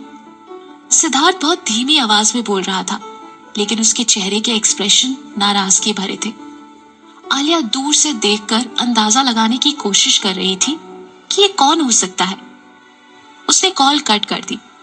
आलिया ने सिद्धार्थ को इतने गुस्से में देखा तो वो उसके पास गई और पूछा कि वो इतने गुस्से में क्यों है, किसका फोन था। सिद्धार्थ ने नजरें उठाई और उसी तरह बिल्कुल ठंडी नजरों से देखते हुए बोला, तुम्हें नहीं लगता कि तुम कुछ ज्यादा इंटरफियर करने की कोशिश कर रही हो? आलिया चुप हो गई। उसके पास कोई जवाब नहीं था। 2 सेकंड बाद वो बोली, तुम्ही ने तो कहा था कि असिस्टेंट सेलिब्रिटीज को हर बात में असिस्ट करते हैं। मैंने बस इसलिए पूछ लिया, वरना मुझे इंटरफेयर करने की क्या पड़ी है? सिद्धार्थ उसको देखने लगा। जो हमेशा इन बातों पर चिढ़ जाया करती थी, आज वो खुद ही आकर उससे पूछ रही थी। फिर उसने उसको ऑर्डर देते हुए कहा, अच्छा जाओ, मेरे लिए एक वाटर बॉटल लेकर आओ। उसके जाने के बाद पिछली सीट पर बैठे हुए रोहित ने ईशान से पूछा, यार सीट के पास ऑलरेडी भरी हुई बॉटल है, फिर भी उसने उसको इस तरह से ऑर्डर देकर पानी क्यों मंगवाया? ईशान ने हंसते हुए उसकी तरफ देखकर जवाब दिया, यार रोहित, तू अभी बच्चा है। क्या मतलब? कुछ नहीं, तू बस देखता जा। तब तक आलिया बॉटल लेकर आ गई। सिद्धार्थ ने बॉटल लेकर कहा, मेरे कंधे दुख रहे हैं, मेरे कंधे की मसाज कर दो। आलिया ने 1 सेकंड उसको हैरानी से देखा, फिर उसके पीछे जाकर जैसे उसने कहा वैसा करने लगी। 2 मिनट बाद उसने पूछा, आप ठीक है? सिद्धार्थ ने उसको घूर कर देखा। कंधों का दर्द 2 मिनट में ठीक होता है क्या? वो फिर से मसाज करने के लिए उसके पीछे जाने लगी। सिद्धार्थ ने इस बार उसको रोक दिया, रहने दो, अच्छा तुमसे नहीं हो पाएगा, जाओ अपनी सीट पर बैठ जाओ। रोहित ने जब देखा कि क्लास के सारे स्टूडेंट्स इधर ही देख रहे थे तो उसकी समझ में अब कुछ कुछ आने लगा। आलिया को सिद्धार्थ के इतना पास देखकर बाकी लड़कियों को जलन जरूर हो रही थी, लेकिन जब सिद्धार्थ ने जानबूझकर क्लास में ये शो ऑफ किया कि वो खुद ही उससे सब काम करवा रहा है, तो अब किसी की हिम्मत नहीं थी जो आलिया को सिद्धार्थ के इतना करीब जाने के लिए अदिति की तरह परेशान करे। लास्ट पीरियड की बेल बजते ही पूरे कॉलेज में एक कैंपस ब्रॉडकास्ट की आवाज गूंजी। कोई माइक्रोफोन पे कह रहा था, हेलो टेस्टिंग, हेलो टेस्टिंग, 1 2 3। उससे कुछ सेकंड बाद कैंपस ब्रॉडकास्ट से एक लड़की की आवाज पूरे एक्सेल कॉलेज में गूंजी, हेलो एवरीवन, मेरा नाम है अदिति सिंह, मैं फर्स्ट ईयर सेक्शन सी की स्टूडेंट हूँ। मैं आज यहाँ पर ऑफिशियली ये अनाउंस करना चाहती हूँ कि मैंने अपनी क्लासमेट आलिया कपूर को काफी तंग किया है और साथ ही उसको एक्सेल कॉलेज से निकलवा देने की भी कोशिश की, जिसके लिए मुझे बहुत अफसोस है और मैं अब उससे माफी मांगना चाहती हूँ। आलिया, अगर तुम सुन रहे हो तो मैं तुमसे माफी मांगना चाहती हूँ, प्लीज मुझे माफ कर देना। पूरे एक्सेल कॉलेज में सभी बिल्कुल सन्नाटे में आ गए। ऐसा कैसे हुआ? अदिति सिंह, जिसने अपनी पावर, स्टेटस और पैसे की धौंस लगभग सभी स्टूडेंट पर जमाई है, आज वो इस तरह से सबके सामने खुलकर माफी मांग रही थी, वो भी फर्स्ट ईयर की एक स्टूडेंट से।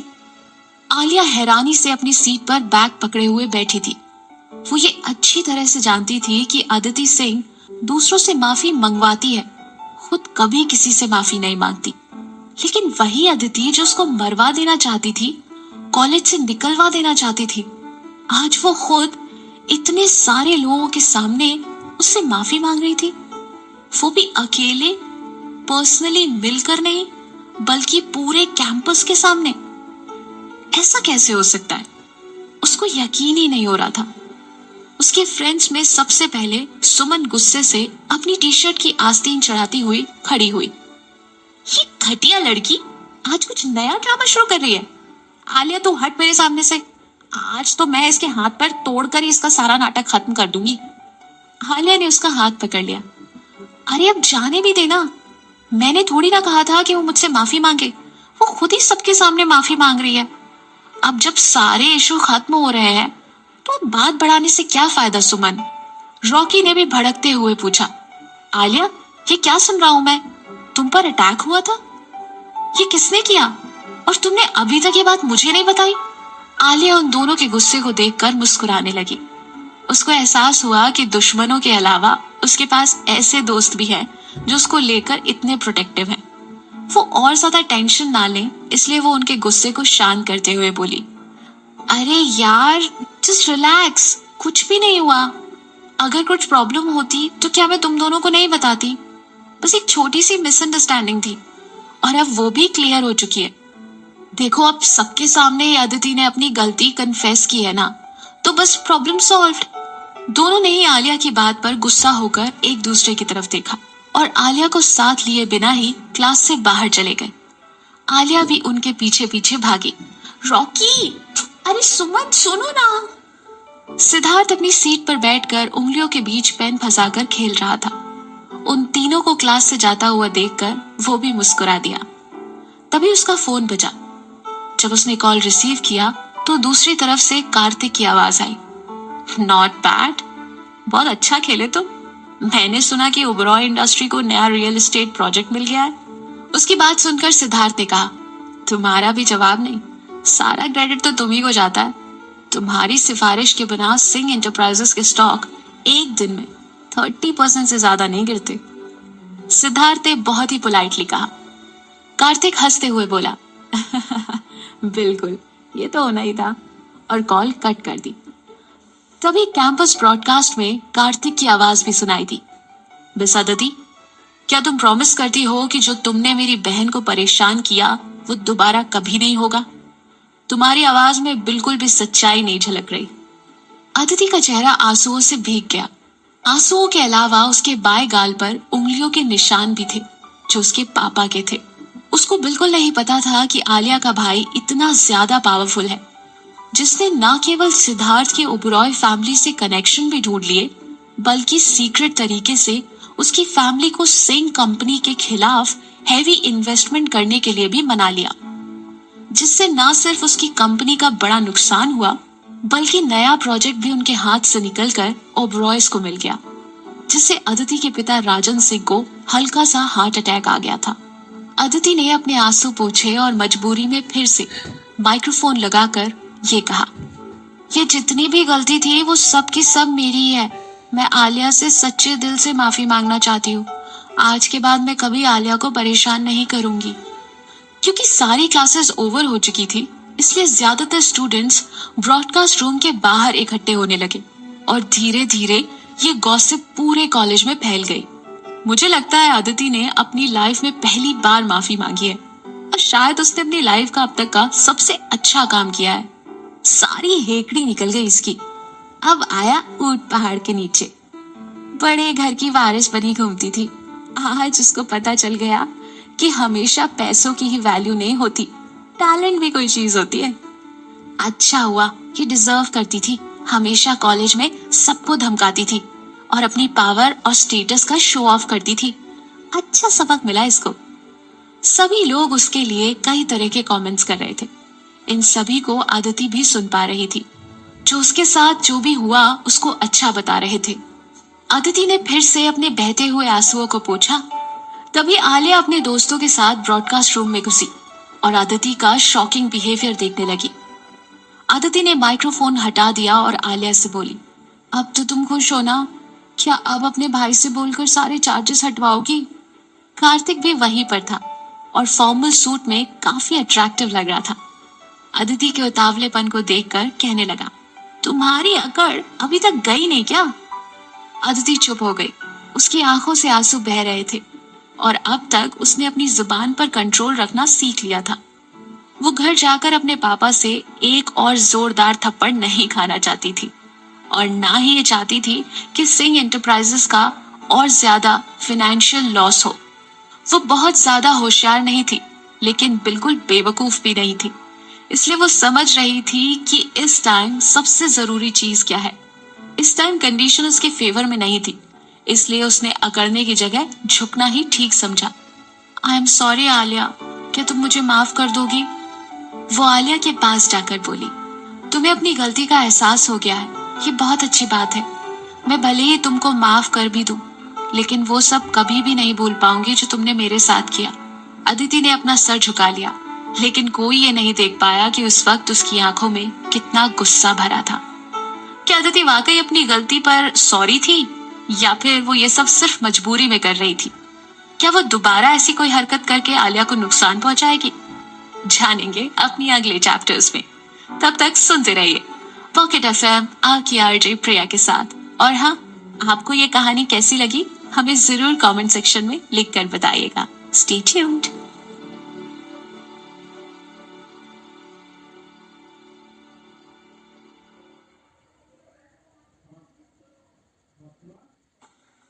हेलो दोस्तों, मैं हूँ आपके साथ आपकी आरजे प्रिया और आप सुन रहे हैं पॉकेट एफएम। आइए अब सुनते हैं आगे की कहानी। Chapter 33, rock concert.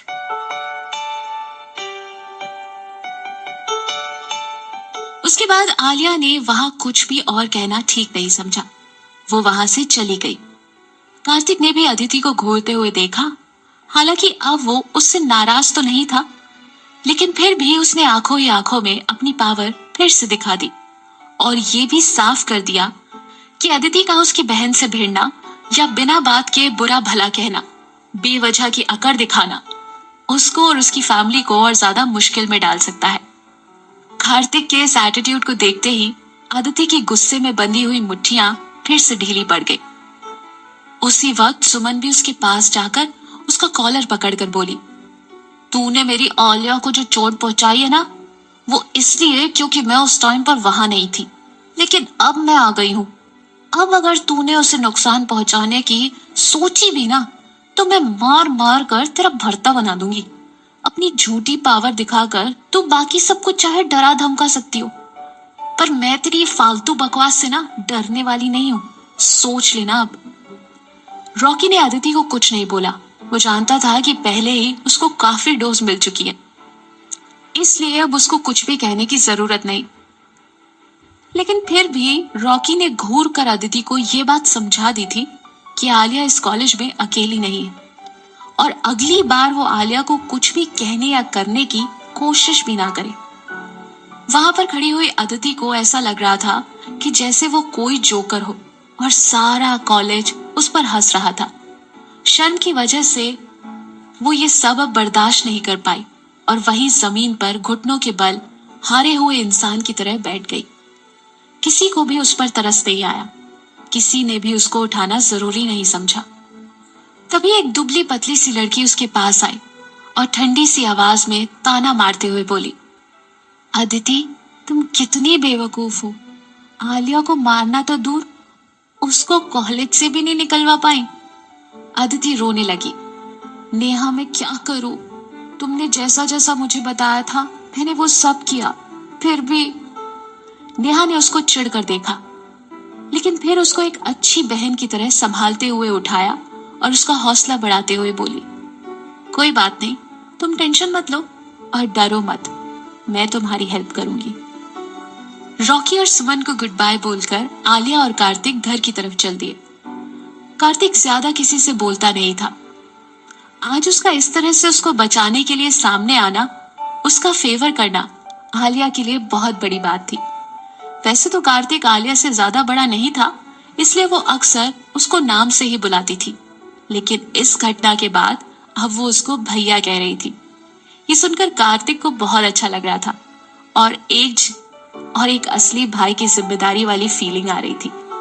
घर पहुंचकर वो उसकी कुछ ज्यादा ही केयर कर रही थी। रात को डिनर के टाइम प्रशांत सिद्धार्थ से बोले, मेरे पास रोमा जी का फोन आया था। वो बता रही थी कि कल तुम तीनों का गुड लुक स्टूडियोज के लिए फोटोशूट है। सुबह तुम तीनों को जल्दी निकलना होगा, इसलिए खाना ठीक से खा लेना बेटा। तीनों ने ही प्रशांत अंकल को थैंक्स बोला और खाना खाने लगे। खाने के बीच में ही लिविंग रूम से टीवी पर एक आदमी के गाने की आवाज आई। ये कोई और नहीं बल्कि युवराज के लेटेस्ट रिलीज एल्बम का गाना था। आलिया ने जैसे ही वो गाना सुना, वो खाना वाना सब छोड़कर लिविंग रूम की तरफ भागी और उसके गाने का वीडियो देखने लगी। अरे आलिया, क्या हुआ? बीच में खाना छोड़कर क्यों चली गई? रोहित ने पूछा। कार्तिक समझ गया था कि खाने के बीच में वो क्यों चली गई। वो आराम से खाते हुए बोला, हो, लगता है टीवी पर उसके फेवरेट सिंगर युवराज का गाना आ रहा है, इसीलिए चली गई। ये नाम सुनते ही तीनों के चेहरे के एक्सप्रेशन बदल गए। सिद्धार्थ ने अपना सिर हल्का सा तिरछा करते हुए झांक कर लिविंग रूम में देखा। एक अलग सी खुशी उसके चेहरे पर झलक रही थी। ऐसा लग रहा था कि आलिया एक्साइटमेंट में टीवी स्क्रीन पर ही चढ़ जाएगी। ओह, वो उसको इतना ज्यादा पसंद करती है। ये सोचकर सिद्धार्थ का मूड और भी ज्यादा खराब हो गया। तभी कार्तिक बोला, वैसे मैं उसके लिए युवराज के कॉन्सर्ट की एक टिकट लाया था, लेकिन क्या उसको वहां अकेले भेजना सही रहेगा? अब कार्तिक को महसूस हो रहा था कि उसको एक टिकट और ले लेना चाहिए था। उसने जल्दी से उसका फोन निकाला और दूसरा टिकट लेने के लिए बुकिंग करने लगा, लेकिन कॉन्सर्ट के सारे टिकट ऑलरेडी बुक हो चुके थे। Oh shit! कार्तिक झुंझला गया। ऐसे में अकेले जाने के लिए आलिया को मना करना पड़ेगा, लेकिन यह काम बहुत मुश्किल था, क्योंकि उसको उसके फेवरेट स्टार के शो में जाने से रोकना मतलब था कि वो हंगामा करके पूरा घर सिर पर उठा लेगी। कार्तिक इसी टेंशन में था कि क्या किया जाए कि तभी सिद्धार्थ ने टेबल पर हल्के से नॉक करके कार्तिक से कहा, मुझे टिकट मिल सकता है, मैं चला जाऊंगा उसके साथ। सिद्धार्थ ने बड़ा रिलैक्स होते हुए कहा, व्हाट? तभी रोहित ने हैरानी से पूछा, लेकिन सिड, तुम उसके कॉन्सर्ट में क्यों जाना चाहते हो? तुम्हें तो पता है ना कि उसके आगे वो कुछ बोल पाने से पहले ही ईशान ने उसका कंधा पकड़कर उसको आगे बोलने से रोक दिया, लेकिन उसका भी मूड ऑफ हो गया था। तुम जाओगे उसके साथ, लेकिन तुम तो खुद एक स्टार हो। मैं तुम्हें आलिया को ले जाने के लिए कैसे कह सकता हूँ? और फिर तुम्हारा फोटोशूट भी तो है ना कल? कार्तिक ने कंसर्न दिखाते हुए सिद्धार्थ से पूछा। मेरे पास शाम को ही गुड लक स्टूडियो के पर्सनल मैसेज आ गया था। उनका प्रोग्राम नेक्स्ट वीकेंड के लिए पोस्टपोन हो गया है, तो मैं कल के लिए फ्री ही हूँ, उसने मुस्कुरा कर कहा। ये कम से कम उसके अकेले जाने से तो बेहतर ही है। आप लोगों को आलिया के लिए बिल्कुल टेंशन लेने की जरूरत नहीं है, मैं हूं ना। कार्तिक उसका शुक्रिया अदा करते हुए बोला, थैंक यू सो मच। मुझे तो बड़ी टेंशन हो गई थी, लेकिन तुमने मेरी प्रॉब्लम सॉल्व कर दी। Thank you once again. भाई ये तो बड़ी अजीब सी सिचुएशन है। सिद्धार्थ अपने प्यार के लिए अपने दुश्मन के कॉन्सर्ट में जाएगा, जबकि वो खुद भी एक स्टार है। क्या ये रॉक कॉन्सर्ट सिर्फ एक कॉन्सर्ट रहेगा या महाभारत में बदल जाएगा? जानेंगे अपने अगले episode only on pocket FM, आपकी आरजे प्रिया के साथ। और हाँ, आज की ये कहानी और अगले चैप्टर में क्या होगा, आपके प्रेडिक्शन चाहे तो कमेंट सेक्शन में लिखकर मुझे बता सकते हैं। Stay tuned.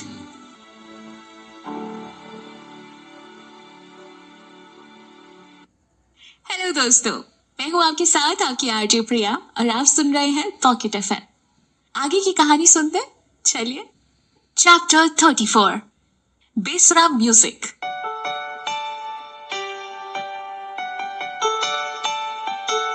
कॉन्सर्ट के बारे में अब सब कुछ सेटल हो गया था।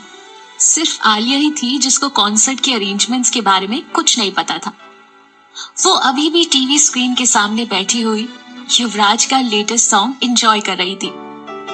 सिद्धार्थ ऊपर चला गया, लेकिन उसका मूड ठीक नहीं था। थोड़ी देर बाद उसने आलिया को मैसेज किया।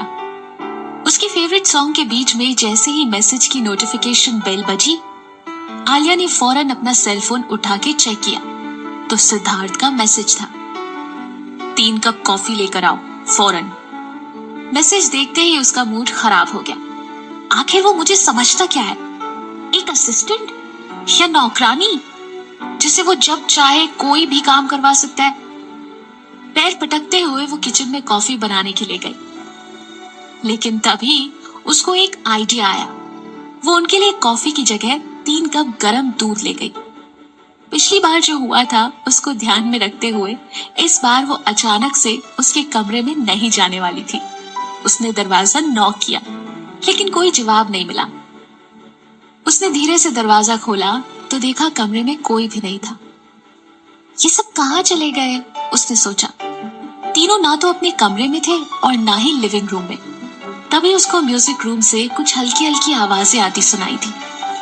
वो धीरे धीरे वहां गई और चुपके से दरवाजा खोला तो अंदर का नजारा देखती रह गई।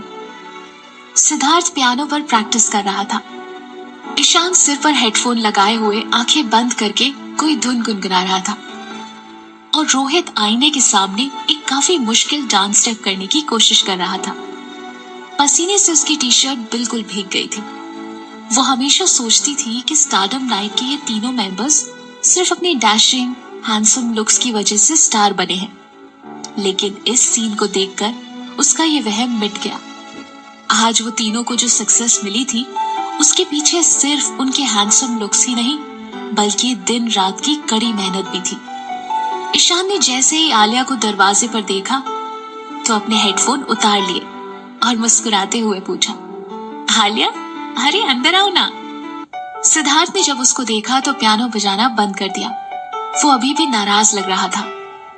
आलिया अंदर गई और सबको दूध का कप देते हुए बोली, दूध से ना रात को नींद अच्छी आती है।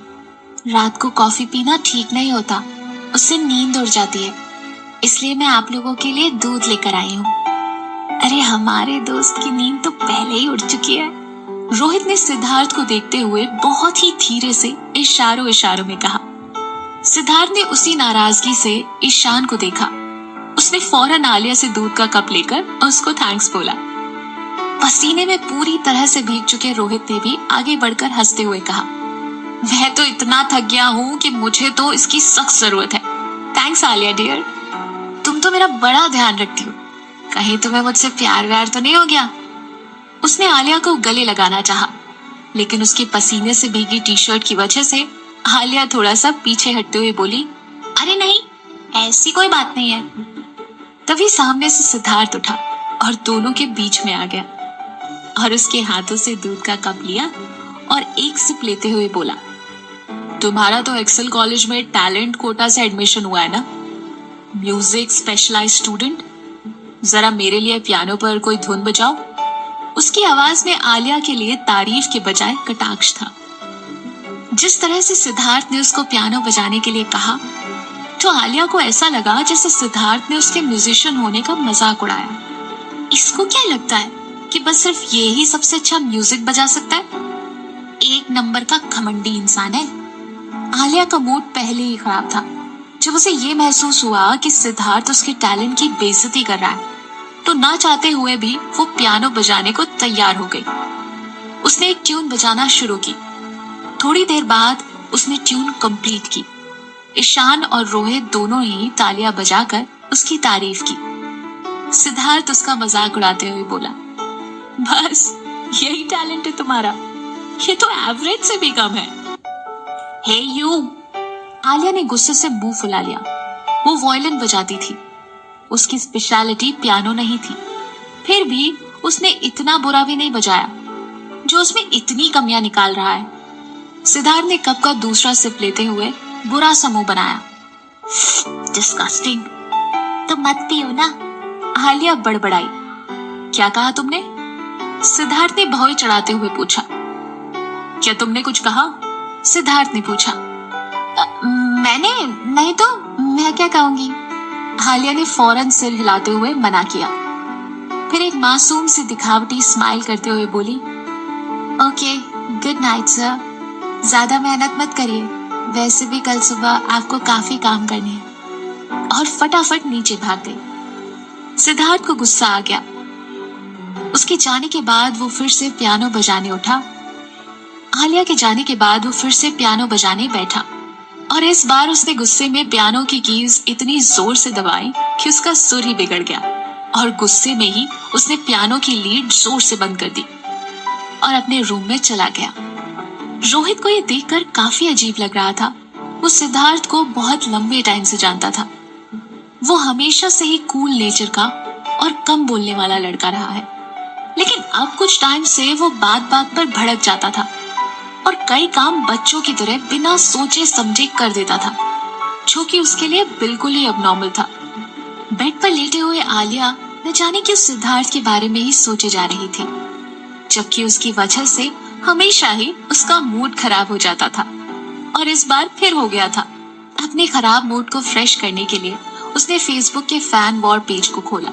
इसमें कोई शक नहीं था कि स्टारडम नाइट के हजारों फैंस थे, लेकिन युवराज का फैन बेस भी उनसे कम नहीं था।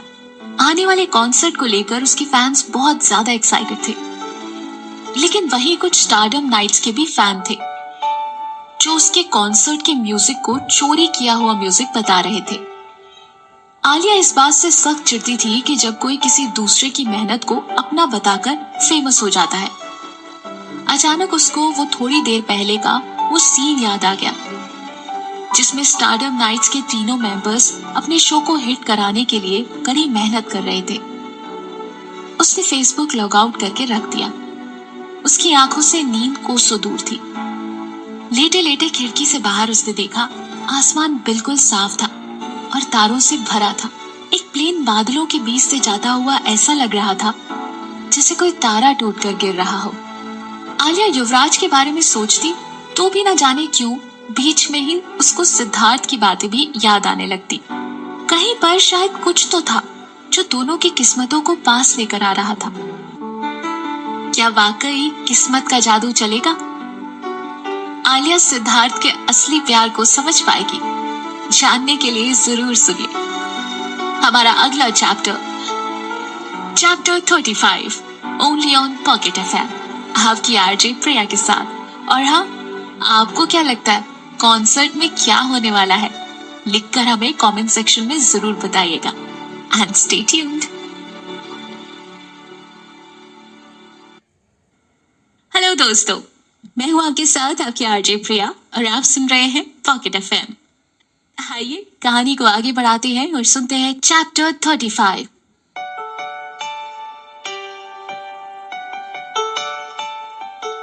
अगले दिन आलिया बेसब्री से कॉन्सर्ट में जाने के लिए तैयार हो रही थी। उसने अपनी सबसे फेवरेट ड्रेस पहनी और कॉन्सर्ट में जाने के लिए नीचे उतर आई। नीचे पहले से ही एक बड़ा सरप्राइज उसका इंतजार कर रहा था। कैप और मास्क पहने हुए एक शख्स ने उसको देखा और कहा, वैसे मेकअप में तुम थोड़ी कम भद्दी लगती हो। आलिया वो आवाज सुनकर शॉक हो गई। तुम तो अपने फोटोशूट पे जाने वाले थे ना? सिद्धार्थ ने उसकी बात को अनसुना करते हुए अपनी रिस्ट वॉच पर नजर डालते हुए बोला, जल्दी चलो वरना कॉन्सर्ट के लिए लेट हो जाएगा। तुम्हें कैसे पता चला कि मैं युवराज के कॉन्सर्ट में जा रही हूँ? क्या तुम मेरी जासूसी कर रहे हो? और तुम अपना काम छोड़कर अपने दुश्मन के कॉन्सर्ट में जा रहे हो? सिद्धार्थ ने आलिया को घूर कर देखते हुए पूछा, अगर मैं साथ चल रहा हूँ तो क्या इसमें तुम्हें कोई प्रॉब्लम है? हाँ बिल्कुल है। तुम युवराज के कॉन्सर्ट में कैसे जा सकते हो, जो कि तुम्हारा ही सबसे बड़ा कॉम्पिटिटर है? मेरे फेवरेट स्टार के लाइव कॉन्सर्ट में जाकर तुम कोई इश्यू बनाओगे ताकि उसका शो फ्लॉप हो जाए? आलिया इतनी स्पीड में बोलती चली गई कि अचानक अपने मुंह पर हाथ रखते हुए रुक गई। उसको ऐसा लगा कि सिद्धार्थ के सिर पर काले बादल छा गए हैं जो बहुत जोर से उस पर बरसने वाले हैं।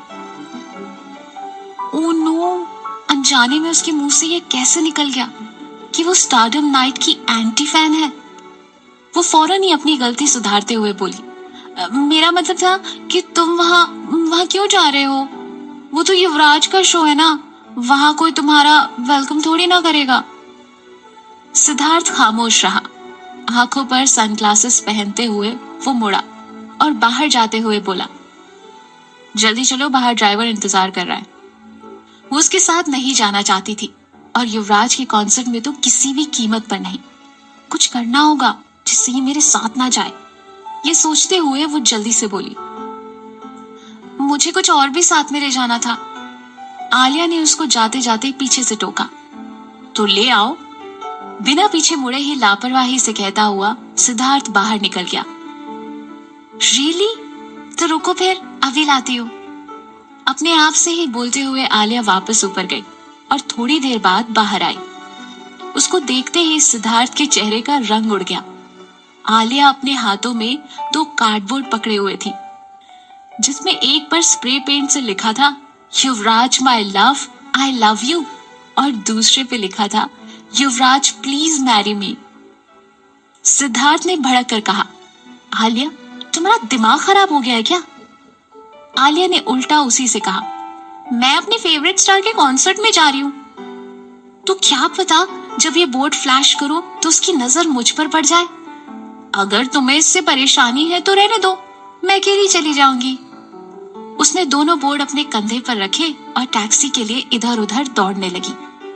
सिद्धार्थ गाड़ी से बाहर उतरा और उसके पास आकर उसके दोनों बोर्ड्स छीन लिए।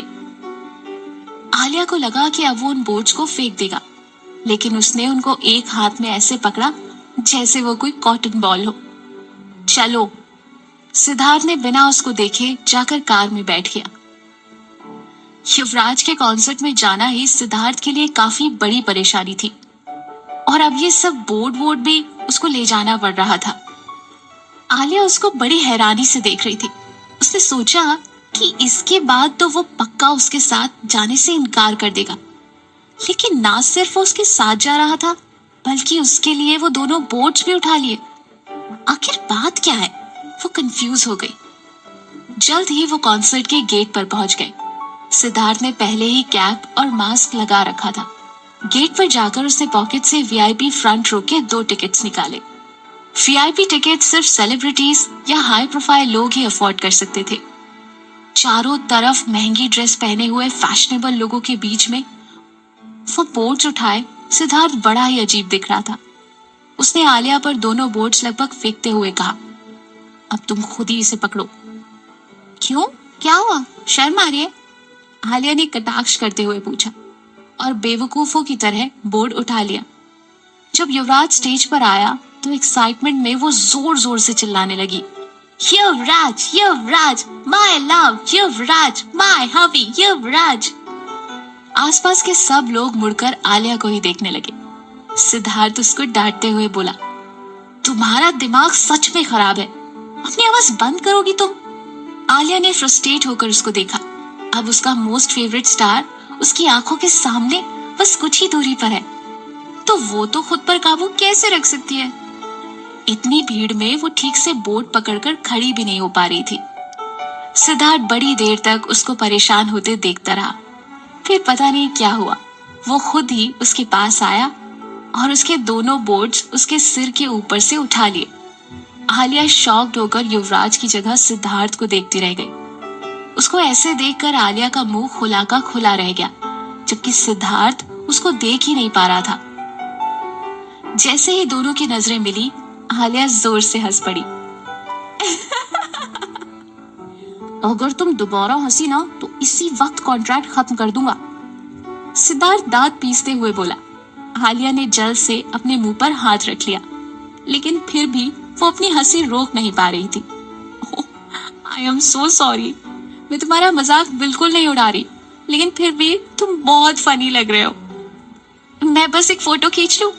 कहते हुए आलिया ने जल्दी से अपना फोन निकाला और एक फोटो खींचा ही था कि सिद्धार्थ से अब बिल्कुल बर्दाश्त नहीं हुआ।